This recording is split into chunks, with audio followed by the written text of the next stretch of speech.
Welcome to Halftime, a show dedicated to equipping and inspiring people to accomplish what God has prepared them for. I'm Doug Piper, and I'm a Halftime alumni. And actually, these webinars are part of my Halftime journey. I want to thank you so much for joining us today. Today we have Lloyd Reeb, and Lloyd shares with us each month helpful ideas to aid us in our Halftime journey.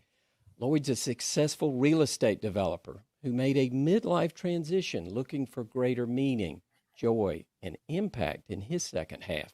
Now, for over 20 years, Lloyd has helped leaders make their second half their very best half. He's the founding partner of Halftime Institute, which is a global team that teaches, coaches, and connects successful men and women in their pursuit of significance. And now he's taken this message around the world. Lloyd is also the author of several books, including From Success to Significance, When the Pursuit of Success Just Isn't Enough, and with his wife Linda wrote Halftime for Couples.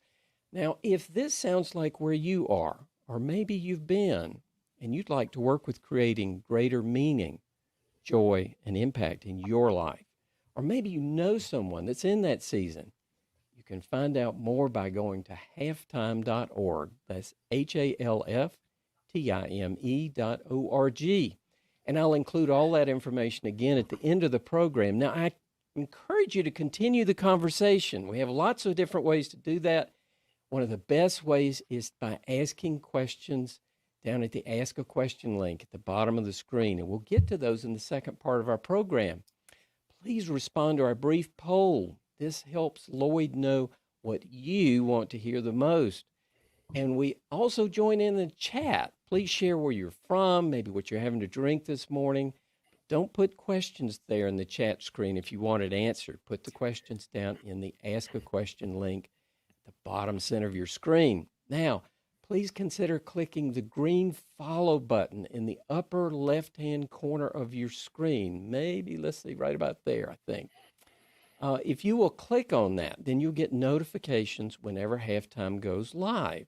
So no spamming, none of any of that. Just gets you an indication that Lloyd or Halftime has gone live. Now, for those following us on LinkedIn, Facebook, YouTube, these webinars don't have all the features that we have here on Crowdcast. So there should be a link there that you can click on to actually join us there. Now, if the webinar isn't playing correctly, refresh your browser window will correct most issues.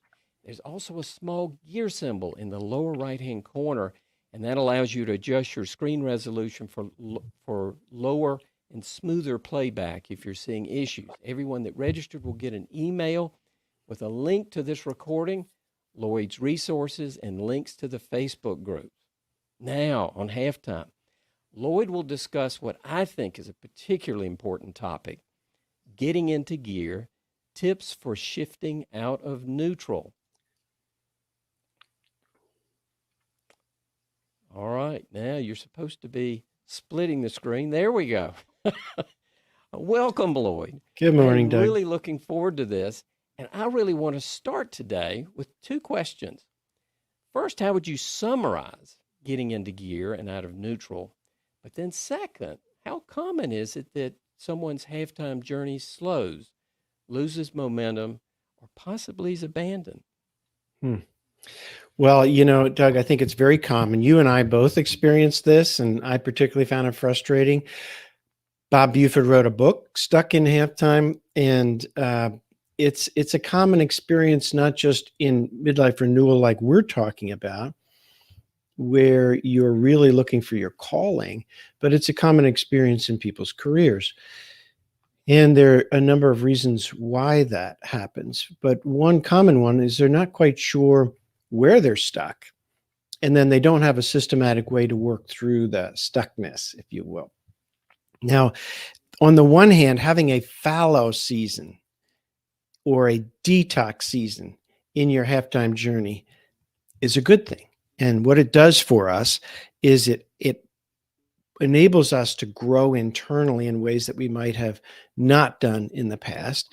And it points our attention to God and to those around us. And it gives us time to gain clarity about the core loyalties, the primary loyalties of our life before we start jumping into what's next. But the risk, however, of too long a season of stuckness is that there are two common mistakes that people make when they're stuck for too long. One is they push ahead with something that just makes sense in an effort to get going. And you can miss out if you just take something that comes across your path that's really not your best fit. It's not your calling, just something good, but not great.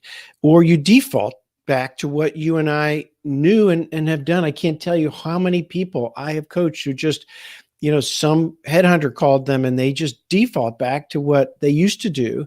And it's comfortable, but either of those, you could miss out on the exciting and impactful new adventure that God has for you next. So a short season of stuckness or fallow can be good and is good. But if you feel stuck in your halftime journey, then what Doug and I want to try to do today is help you with two things. Number one, diagnose where you're stuck. And number two, some simple steps that take you forward and to get you through the stuckness. So most people that come to halftime are looking for more clarity about their purpose, but also clarity about where to live out their purpose. And it often takes them more time and more incremental testing than they expected. And that has a feeling of stuckness.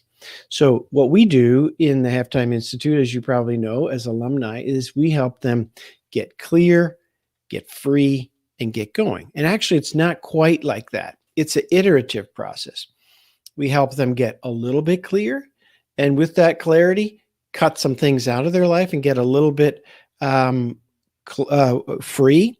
And then we help them get going a little bit. And as they test things out, low-cost probes, then they gain more clarity. So it's iterative. Get clear, get free, get going, and we continue that cycle. And so if you're stuck, the first step is to understand why. Now, this 3C model that we use at every layer of continuing ed within the Halftime Institute is a tool that you can use to diagnose where you might be stuck. So Doug, if you can put that up, it looks like you're having some internet problems, but yeah, so this is our common model. Probably most, if not all of you are familiar with it. And it's always good to refresh your memory about this, but there are three primary answers you need to build out your second half and find your sweet spot. One is the starting place is, who are you at the core? What are your strengths? What are your passions? What's your mission? And the second is, how could you create capacity to go do that? And the third is, in what context should you serve? What organization, what role in that organization? So the primary starting place is with core. If you feel stuck or if you feel like you're in neutral, is to ask yourself, am I clear on my strengths?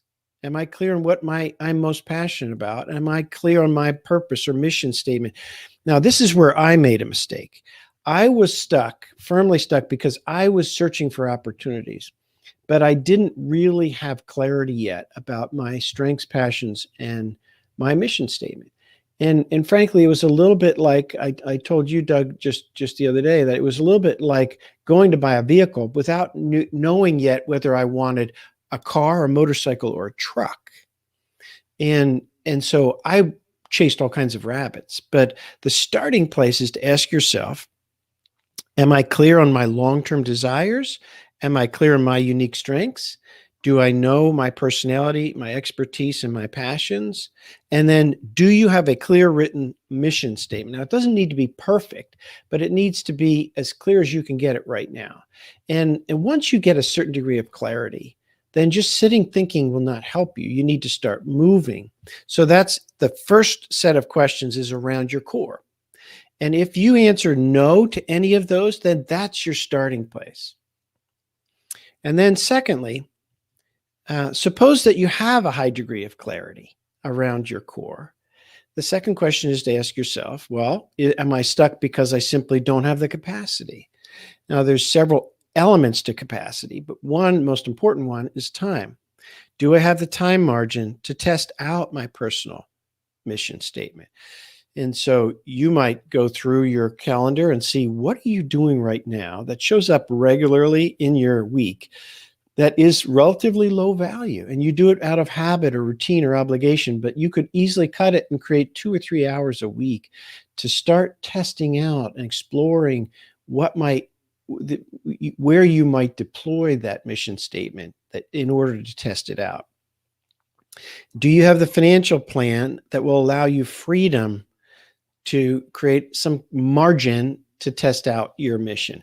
This is not about being wealthy, and it's not about financial independence. It's having a financial plan that allows you to have freedom, to have options, even if it's 5 hours a week or 10 hours a week. But do you have a financial plan that gives you some financial freedom to go? You might need to travel somewhere. You might need to invest in some stuff.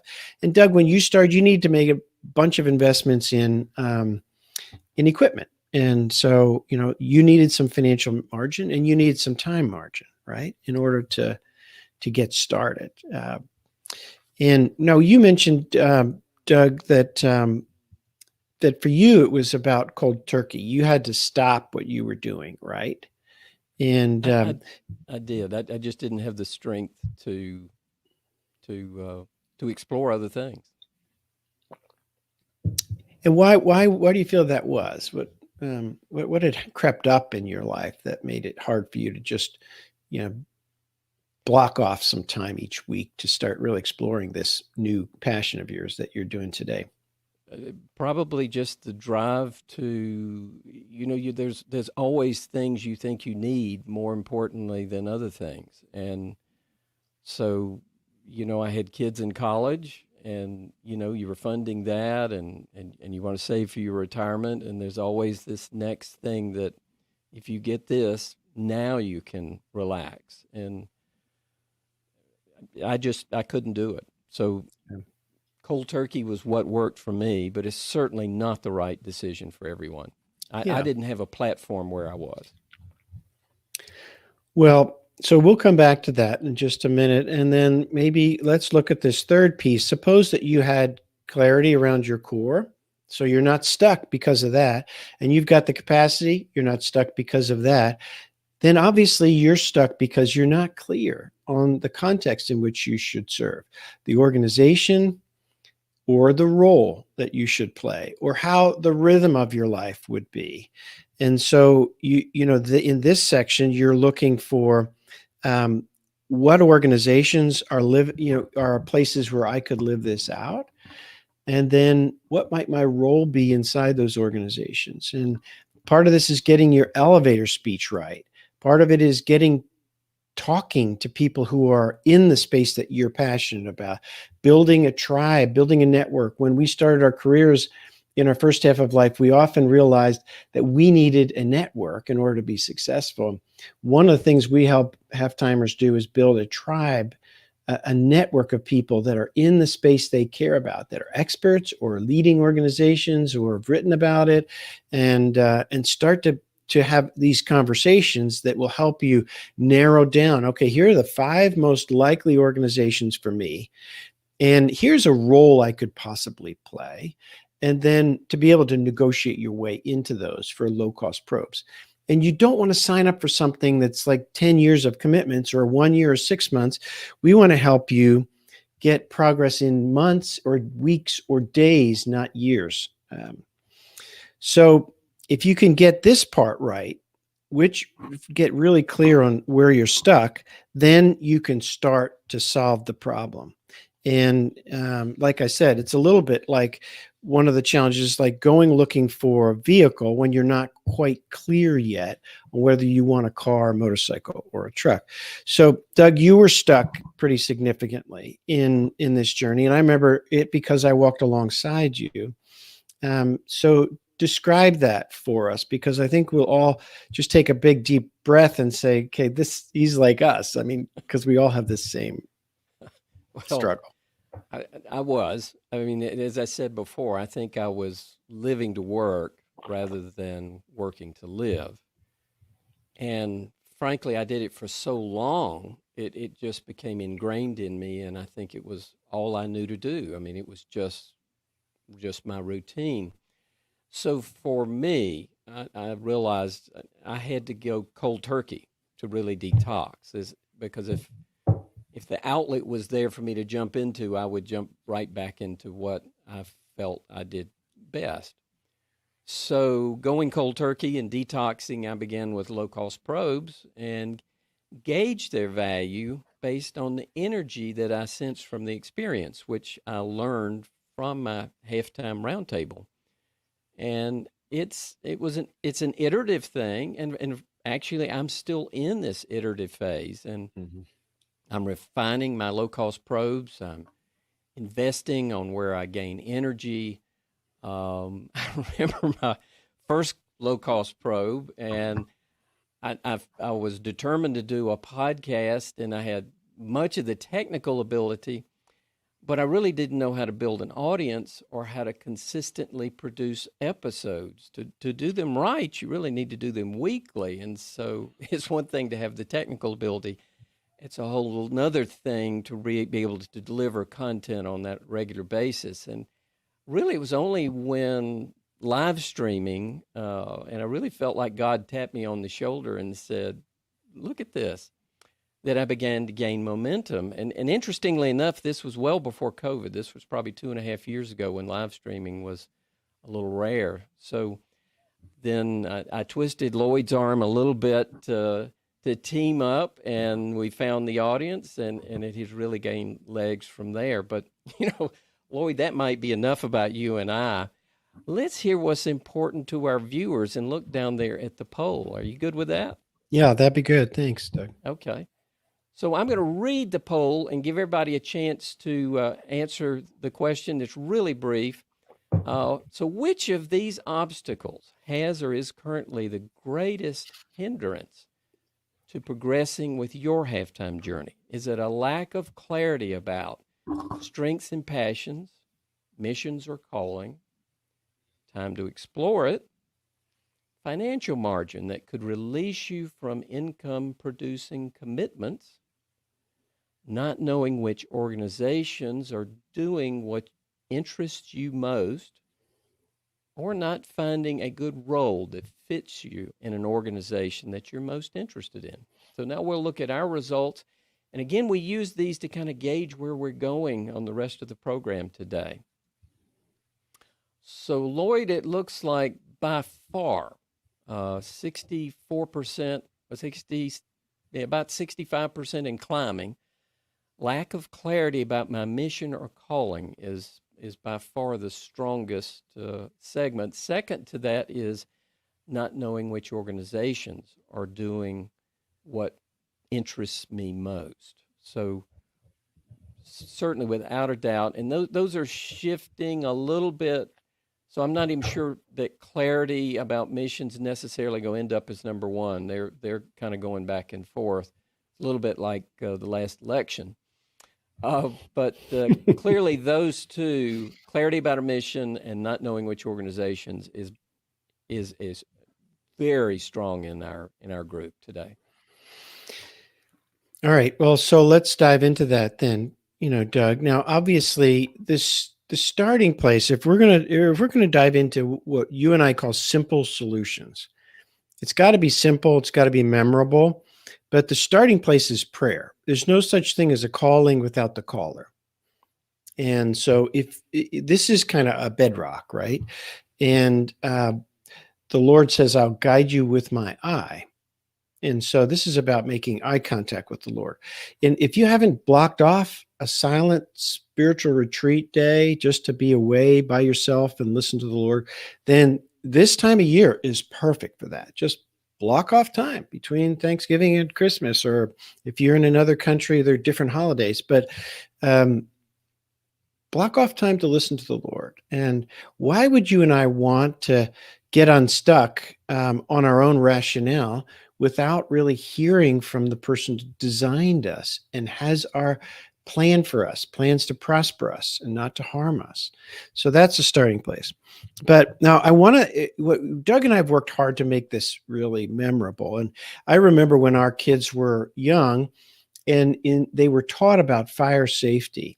And the genius people who've worked on teaching children fire safety knew that it had to be simple, replicable, memorable rather, and rhyming. And so our kids came home and they were taught that if you ever catch on fire, stop, drop, and roll.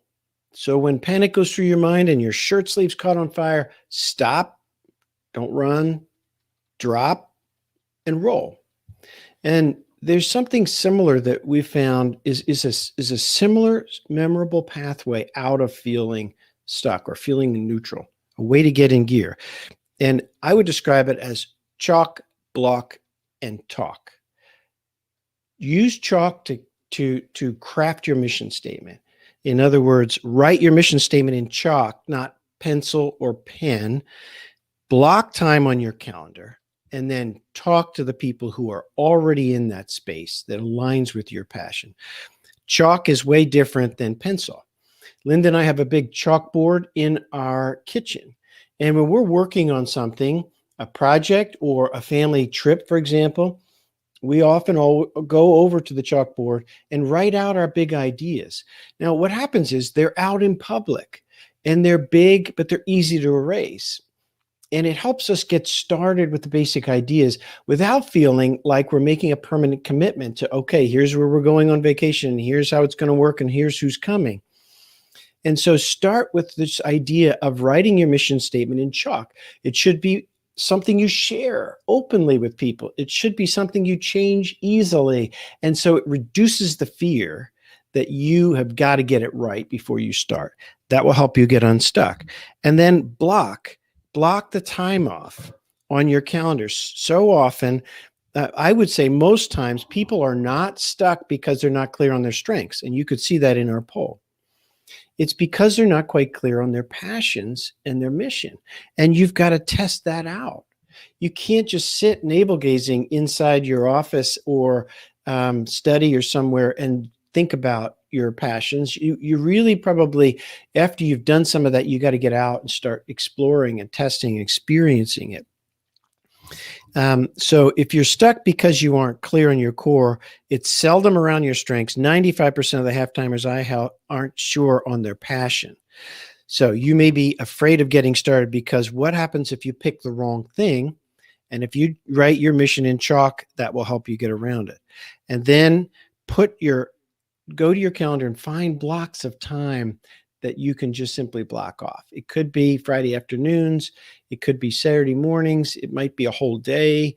It could just be lunchtime a few days a week, but block off the time and then talk. Search for online, go to your halftime coach.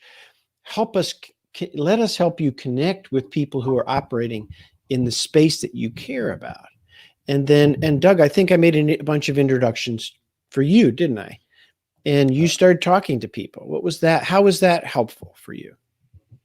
Oh, it was huge. And in some degrees, it's one reason I retreated, but that was good because, as I'd mentioned earlier, I was interested in podcasting. And a lot of the people that you talked to, they pointed out aspects. Well, have you thought of this? Have you thought of this and thought of this? And I thought, oh gosh, no, I really hadn't.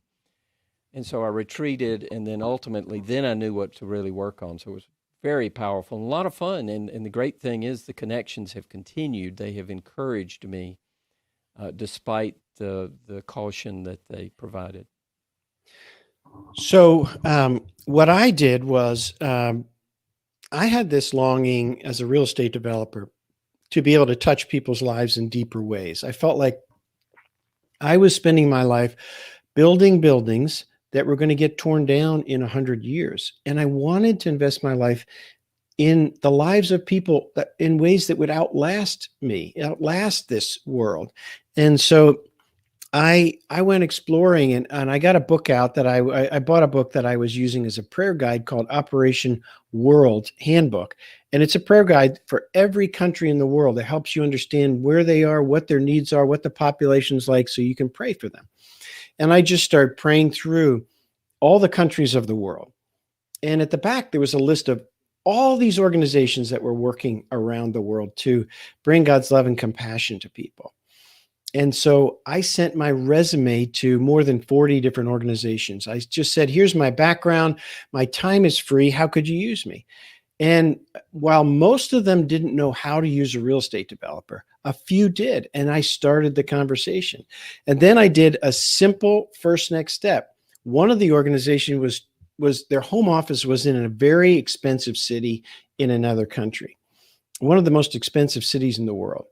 And their staff were suffering because the cost was so high.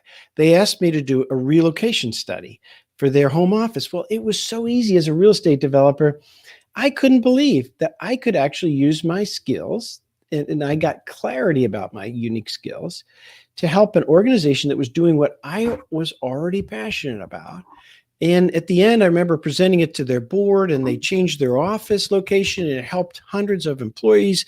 And I was so gratified. And so what happened at the start was I started exploring opportunities without any sense of my calling or purpose.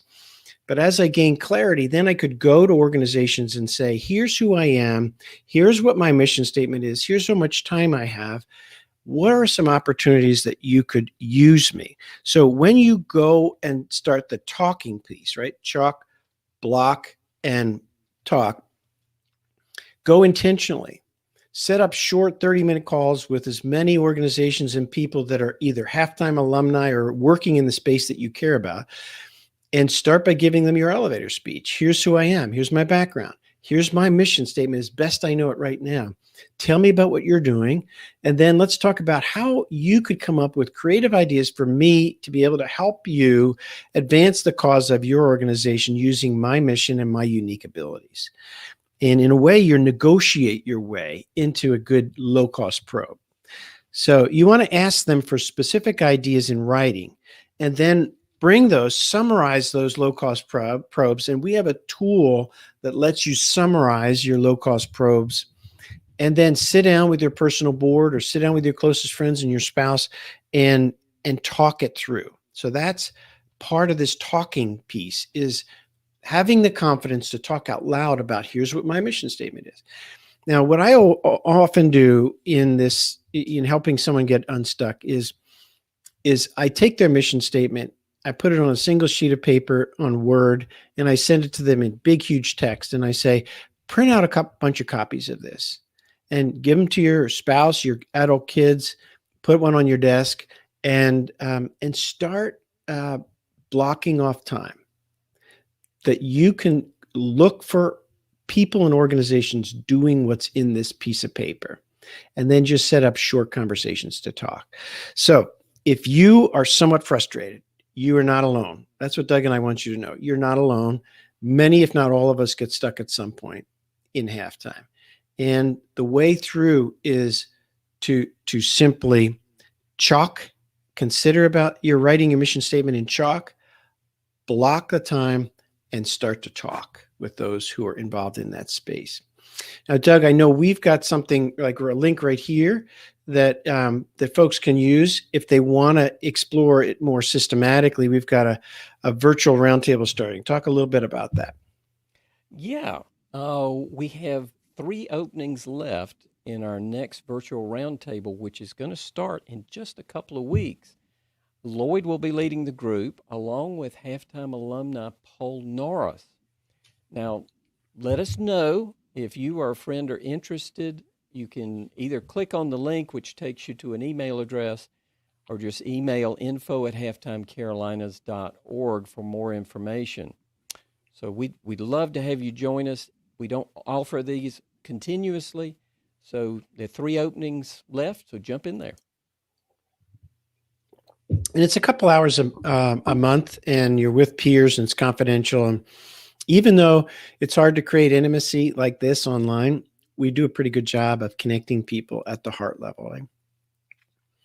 Well, we should wrap up there, Doug. We're right at the top of the hour. And chalk, block, and talk. Well, Lloyd, I know this topic resonates with me, and I'm confident it did with many of our viewers. Thank you so much for your time, as well as all our viewers that joined us this morning. Now, we're about to move into the Q&A, but I know that many of you only allow a 30-minute block of time for this. So if you want to jump in there and ask a question and then leave, we will still answer your questions even though you've left. And the cool thing is you'll get a unique link where you don't even have to watch the whole replay to find your answer. It'll go straight to where Lloyd answers your question. So we're going to jump into the Q&A. For those that have to leave, thank you so much for your time.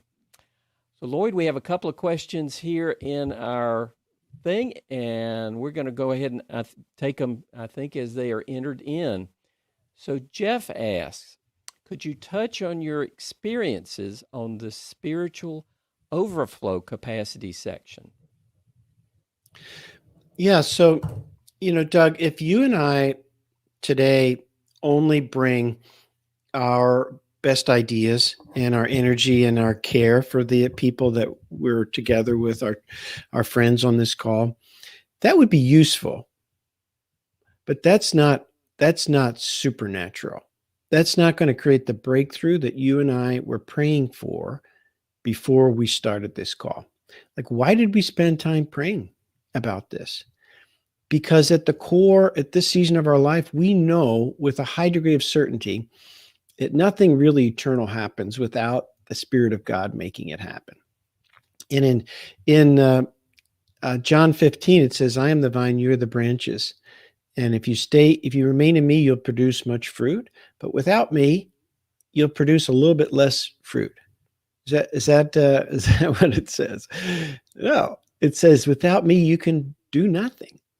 And we won't produce fruit. So the spiritual overflow piece is to have the emotional and spiritual energy bubbling up from the inside to be able to really help people.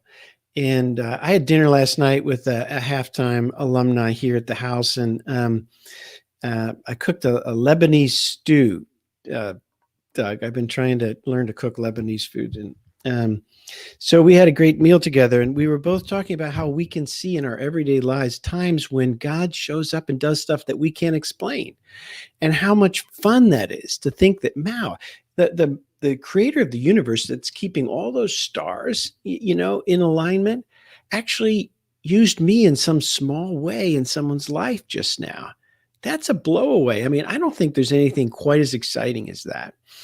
So it's so important, if we really want our life to contribute to and be a blessing in other people's lives, that we have emotional energy, and I get depleted emotionally because I'm introverted, and you are too, Doug. So I have to create a lot of cave time, but also spiritual overflow. So, this morning I spent time reading my Bible, praying for this. You and I prayed for this, not because we have nothing else to do, but because it's a source of the supernatural power of the Spirit of God. What would you say about that? Well, how would you add to that, Doug? Because I don't have smart answers.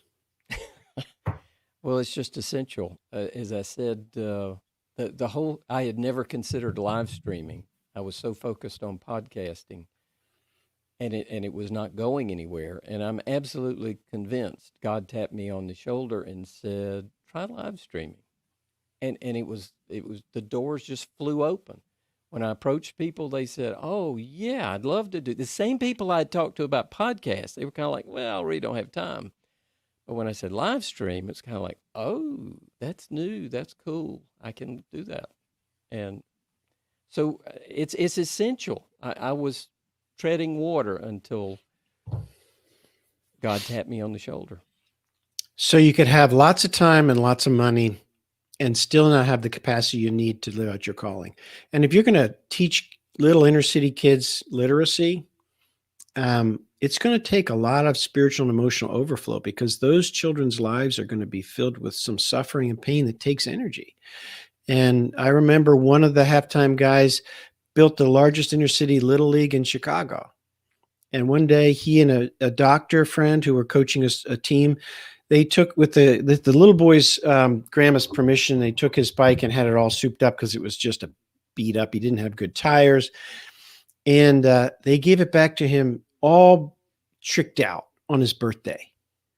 And 2 weeks later, his grandma called him to go with her to ID the boy in the morgue. And they shot him for his bike. that they had just tricked out for his birthday. You need spiritual and emotional overflow to recover from a gut punch like that, because we're not going to win all these. And God's not called us to be successful. He's called us to be faithful, right? Wow. What a powerful story. Mm. That was a great question, though, Jeff, and so essential. So thank you for doing that. Lloyd, our next question comes from Greg. Greg asks, many of us are all or nothing types who consider it a virtue to give any effort our very best. So I suspect one of our key challenges is finding ways to explore options that don't commit us for a longer term. How do we pursue low commitment, low cost probes? Well, you remember, Doug, that we talked about the lull in halftime, the fallow season, the detox season. It can allow us to gain clarity around the primary loyalties of our life. And if you're an all or nothing person, then you might have stumbled into a career where being all in gave you a lot of success. And those perks have a fast feedback. The bonuses come every year. You get customer feedback. You close big deals. You move up the food chain in the company. Meanwhile, these little kids are growing up and you're not getting positive feedback. Next thing you know, you're standing in their college dorm and you're saying goodbye. And for many people, you wish you'd done it differently.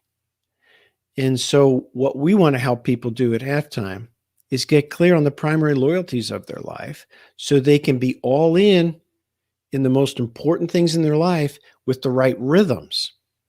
And so it's not about not being all in. It's about being all in with the discipline of some boundaries. And so part of the maturing process in halftime is building and cultivating new rhythms and new techniques to maintain those rhythms. Now, when you step out of a big, intense career, a lot of the accountability and pressures and guardrails go away. You don't have quarterly earnings calls anymore. You don't have, management team meetings. You don't have, quarterly quotas or whatever. You need to impose those in your life. And it's a maturing process. And the fruit of the Spirit, one of the fruits of the Spirit is self-control. So I would encourage you, build some techniques in your life. The roadmap is designed to do this, where you are clear on the growth areas for the next year. And you map those into your calendar so that you have time allocations for them. Now, if we had the time, we could put up your roadmap or mine on the screen here, Doug, because there's a time allocation piece to it. And there's a second tab to the roadmap in Excel about, how much time are you going to spend on your spiritual life each week? How much time are you going to spend focused on your wife and or husband or your family or some friends or your health and fitness, and then a piece for your ministry or your calling. And now, these three circles: core, capacity, and context. The core is an analytical thing, right, Doug? It's analyzing you and your strengths and your passions and putting it into a statement. The capacity thing is a discipline. It never goes away. That discipline never goes away. And the context is the creative piece. So it's analytical, it's a discipline, it's creative. The discipline piece gets harder, not easier, when you get clear on your calling. You and I find so much joy in doing this, and we get notes from people that it's been a blessing in their lives. And, I could be out on the lake if it weren't raining, boating around, but, seriously, another hour on the lake, I would way rather do this than go out on the lake or go golfing or play tennis right here. So it's even more sexy and more captivating than developing real estate was for me. So if you were all or nothing when it came to a career and making money, when you and I find our calling and we see God use us to bring blessing in other people's lives, it's even more captivating. So I don't know any way other than to cultivate the discipline of having peers around you, having a commitment on boundaries to where you'll invest your time, and then actually kind of tracking it. So one of the things that's helpful to me is blocking off time before anything else gets scheduled. So if you were to look at my calendar now, every Friday's blocked off for Linda. They're called Linda Days. Every Thursday afternoon's blocked off in general for our two grandbabies. And that's a new thing, but it's squeezing out my capacity to do my calling. But that's okay because they're the primary loyalty of my life. Is that helpful? What would you add to that, Doug? Yeah, exactly what you said, but I guess I would, for me, it was really allocating time, not so much being all in. It was, I was going to do this low cost probe. I was going to allocate 8 weeks, and I was going to see what happened in 8 weeks. When 8 weeks was up, in my case, I was gauging it based on energy. I mean, did I derive energy from this experience, or was it just methodical, doing the best I could, but I wasn't really excited about going on maybe to the 9th week. And if you put limitations on your time, for me, that was what really helped me. Yeah. So I hope that's helpful, Greg. I feel your pain because I'm all in to this calling, and I've been at it 23 years now. I was excited this morning, Doug, as I've ever been at helping people in this journey. Like, how can that be after all these years, right? So that's a joy, but it could totally take over my life. And one time I sat with Bob Buford and I said to him, I was 45, I think. So that was, 28 years ago.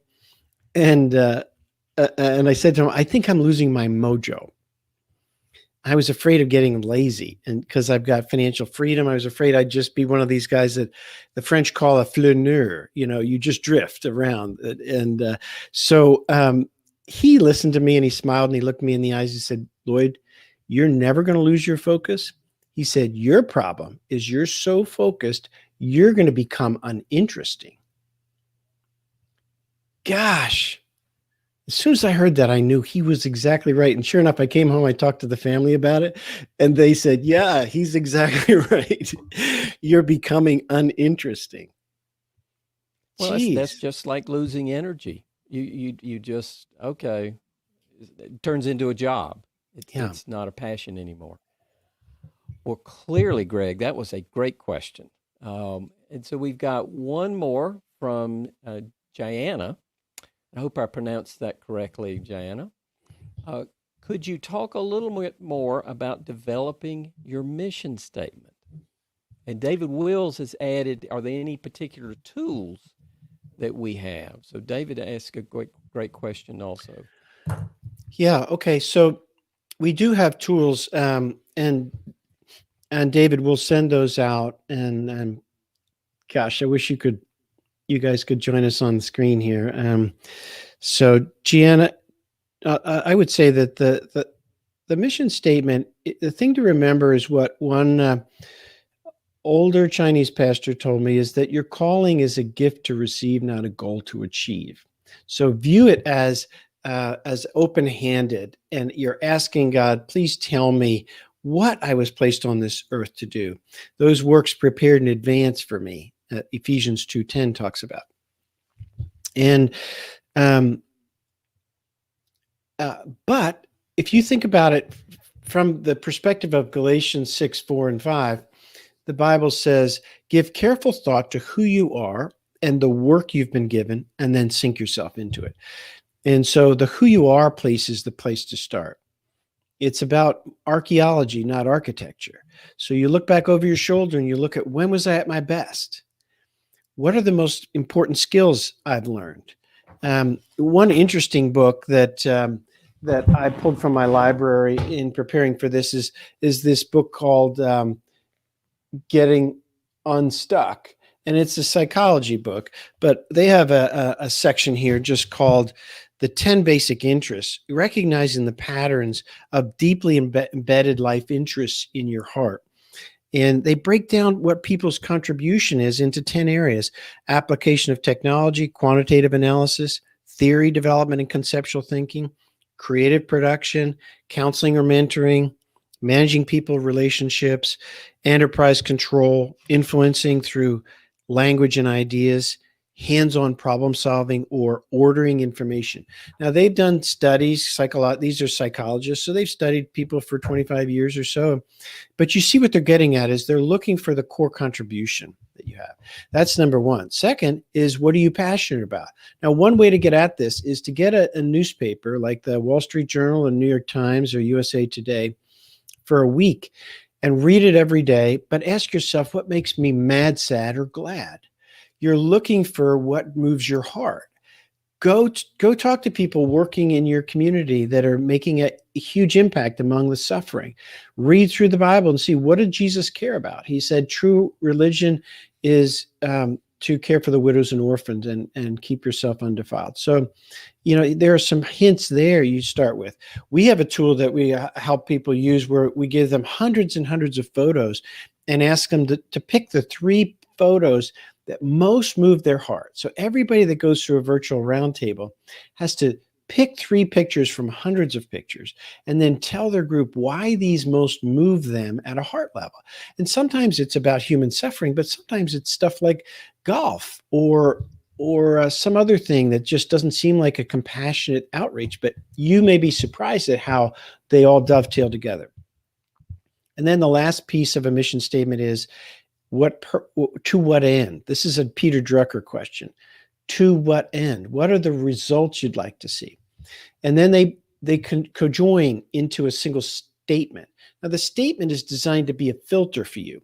So my mission is to be a thought leader mobilizing high-capacity marketplace leaders to make a kingdom impact. It doesn't say to live a more fulfilling life, because that's not something I'm interested in investing in.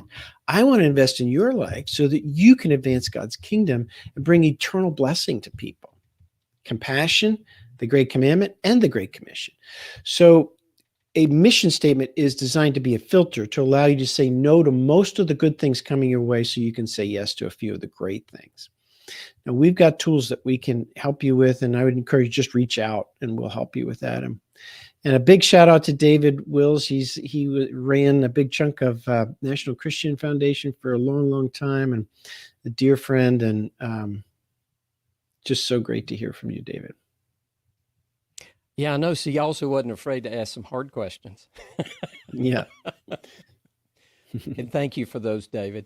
Well, that, Lloyd, brings us to our end. We have answered all the questions. And again, I just double-checked with the poll.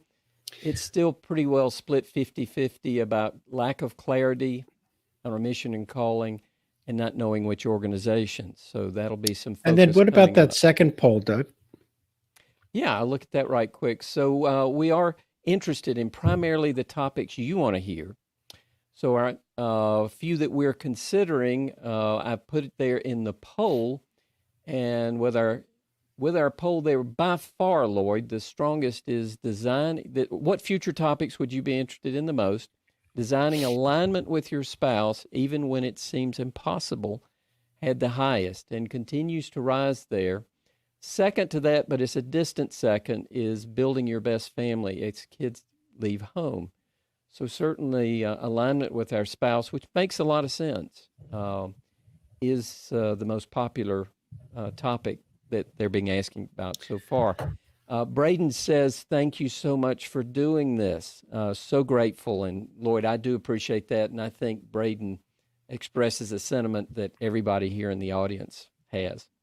So we have kept you a little bit over. Thank you so much for joining us today. Lloyd, is there a last closing thought before we wrap this up? No, just thanks for your friendship, Doug, and thanks for teaming up to do this. It's a joy. Wish we could all be live together. Absolutely. Thank you. Everybody, thank you so much. Thank you, Lloyd. Bye-bye.